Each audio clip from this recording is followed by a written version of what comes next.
Assalamu alaikum, everyone, and thank you for your willingness to participate as an examiner in our upcoming clinical examination.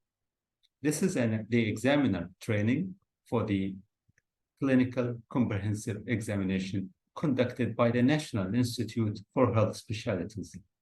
In this training, we will cover the following: the NHS exams, the structure and the format of the clinical comprehensive examination, the role of the examiners, the examiner practice guide, confidentiality and integrity of the examination, guarding against examiner bias, security, and fairness. The NHS was established by a cabinet decree as a national institution mandated to spearhead, regulate, and organize professional development for the workforce with a particular emphasis on specialty training. Our vision is to develop a highly qualified health workforce able to support the health system and promote health and well-being. Our mission is to set and maintain high professional standards towards strengthening the health workforce capacity and promoting health. At NHS, we are committed to elevating the caliber of health practitioners across the nation. One of the main roles of the NHS is to conduct specialized professional examination with international standards. To get Emirati board, the trainees has to graduate from an accredited program and signed off by the program director as a competent, entrusted for and supervised practice, in addition to passing all the NHS assessments, which include Part 1 written examination, Part 2 final written examination, and the comprehensive clinical examination. To know more about this examination, as well as our assessment and regulation, I invite you to look at our website.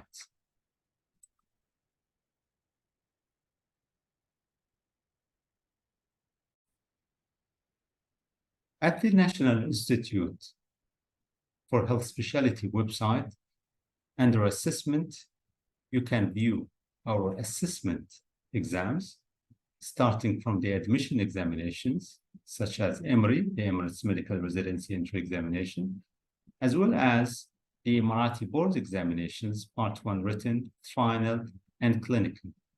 The blueprints are available for all the specialties. You can also view our assessment regulations and assessment bylaw, as well as the board exam eligibility.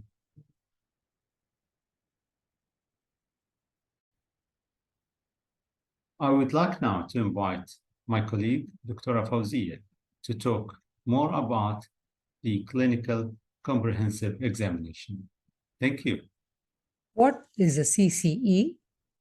The CCE is a high-stakes assessment designed to assess the depth and breadth of the candidate's competence within the specialty. It's a performance-based test that tests higher levels of cognition.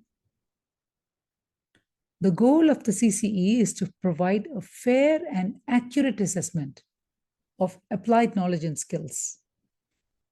And this is to ensure that the candidate can practice safely and independently as a specialist. The objectives of the CCE are to ensure that the candidate possesses the necessary clinical competencies for their specialty and their ability to practice safely and to justify the professional award and granting of the specialty certificate. The unique characteristics of CCE are that it's not merely an observation of skills. Approximately 90% of the score is allotted for testing higher order skills such as reasoning skills, decision-making skills, and professionalism skills. And the two major prerequisites are accuracy and fairness. The format of the CCE varies depending upon the complexity and the specialty. But they all have preset questions and ideal answers. The stations reflect real life situations and allow the candidate to explain the rationale behind their thinking.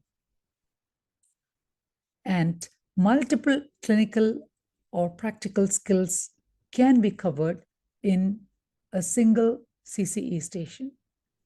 Here we have a prototype of a circuit with 6 stations. So you can see that each station is 15 minutes and there's a gap of 2 minutes between the stations.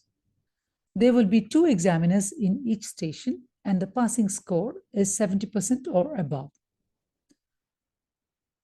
The scoring will be done on an electronic system called Speedwell using an iPad. Each examiner will score separately without discussing the performance with each other during or after the exam. An orientation session will be done for you on the day of the exam regarding the software. Here we have provided a sample of the score sheet. This is how it will look. The examiner has to select one of the options for each point on the checklist. Now coming to the passing score, each station shall be assigned a minimum performance level based on the expected performance of a minimally competent candidate. This is done using sound scientific standard setting methods such as regression analysis. The candidate must attain a score equal to or more than the MPL in at least 70% of the stations. And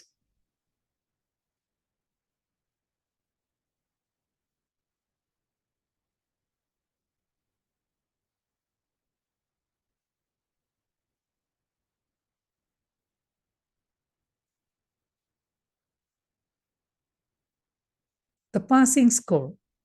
Each station shall be assigned a minimum performance level based on the expected performance of a minimally competent candidate.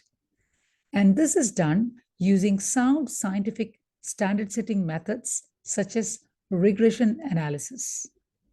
The candidate must attain a score of more than the MPL in at least 70% of the stations. Examiner roles and responsibilities. Now, we all know that the main role is to assess the candidate performance against standard. The other responsibilities include generating CCE material, organizing the CCE stations, attending examiner training, providing feedback, and ensuring confidentiality and integrity are maintained. Now, regarding organizing the CCE, the examiners are expected to liaise with the exam host on the day of the exam in troubleshooting, and also to provide feedback and ensure that the candidate scores are documented clearly. As practice guidelines, we have created some points based on specific situations. For example, we expect the examiner's manner and tone to be encouraging and consistent at each encounter. Examiners are advised not to make any physical contact with the candidate example when they guide them from one patient to another, and be sensitive to the fact that they are from different backgrounds and may not be aware of any specific cultural beliefs of patients. Examiners should allow candidates to complete their examination without interruption or direction. except when the candidate needs guidance or the candidate is seen to cause discomfort to a patient. It is the responsibility of the examiners to manage the time at the station. The examiner may indicate to the candidate, in the interests of time, you will need to move to the next question. This is in order to give the candidate enough time to address all the questions within the specified time. The examiners are not expected to display emotions. They are expected to have a neutral expression, and they are not permitted to prompt answers from the candidates or to provide hints to the candidates. It's advisable not to go back to the previous question once a question is answered and the next question has been asked.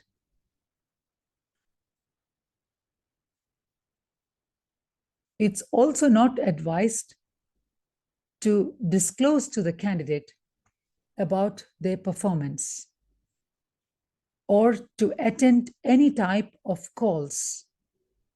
It's ideal to leave the phone on vibrate or hand it over to an assistant. In most situations, we will collect your phones before you go into the station. And please do not discuss with the candidate or invigilator about the performance of the candidate. While you assess the candidates, do not compare one candidate with another. Instead, compare the candidate to the standard that you have already set. And scoring should be done completely independently when two examiners are present in a station. You should speak in a clear voice and make sure that the role players are comfortable. If you find that they are not comfortable, you may have to facilitate their withdrawal. And do not discuss with the candidate any personal information, even when there is free time. It goes without saying that examiners are expected to be polite, courteous, and professional, and to respect examiners have the responsibility to make sure that the dignity and modesty of all patients are respected at all times. The degree of exposure should be acceptable, and the candidates and patients should observe hygiene protocols.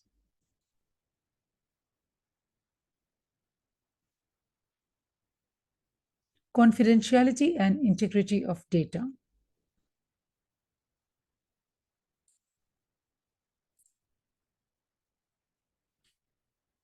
Examiners should maintain strict confidentiality and avoid divulging to any third party before, during, and after the exam. For example, make sure that every patient has given explicit consent and remove identifiable information, and make sure that the candidate is following the rules, and also make sure that the candidate's identifying data is also used very carefully and not divulged. The candidate's grades should not be divulged even after the examination. It goes without saying that the examination material should not be shared. The scenarios, the results, or anything, and appropriate precautions should be maintained when sharing it with the NIHS as well.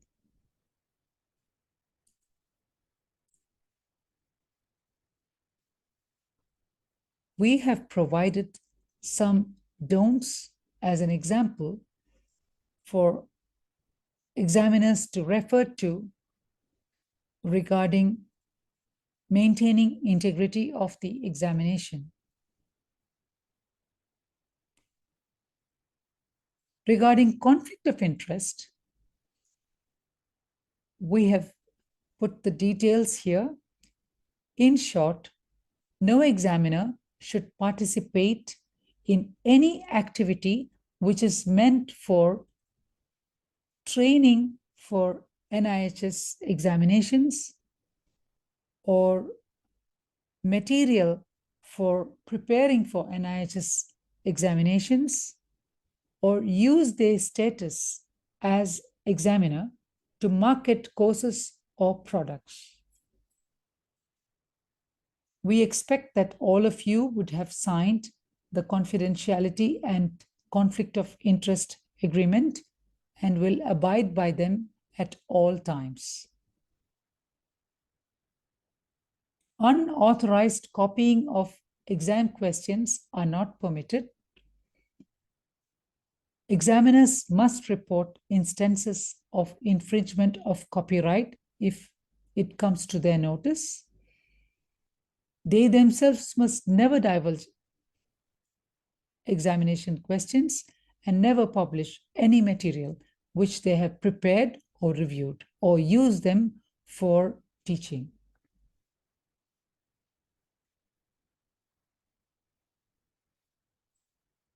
Candidates may come from across the country, and you may recognize some of them or may have worked with some of them.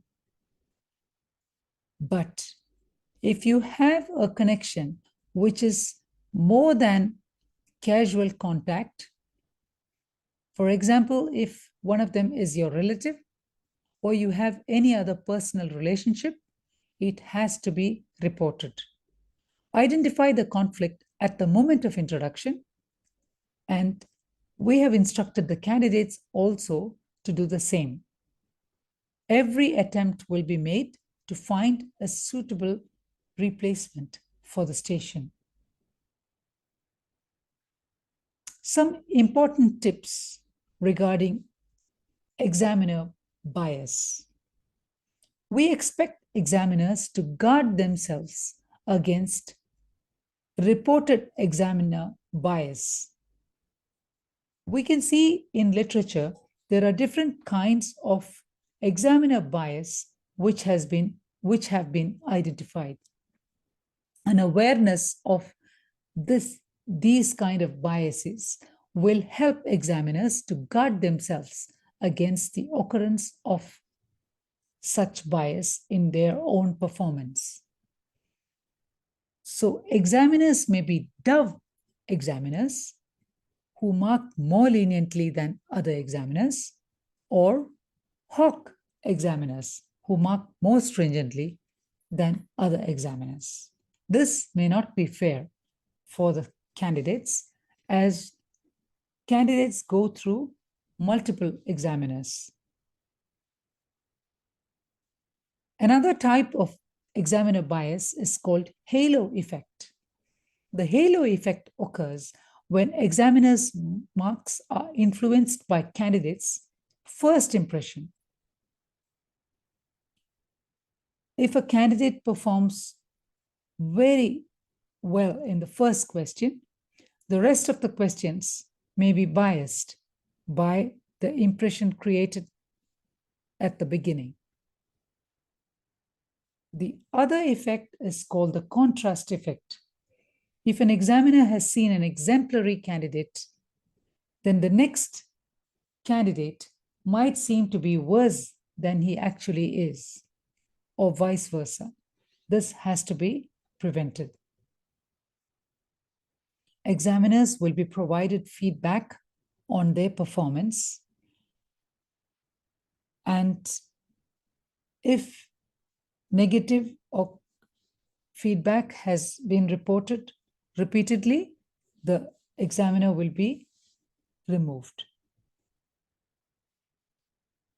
In short, the quality of the exam is in your hands. We will be sending the examiners a link for a survey about this training with a few practice questions. We value your feedback. Thank you. Please find a few take-home messages. Thank you again.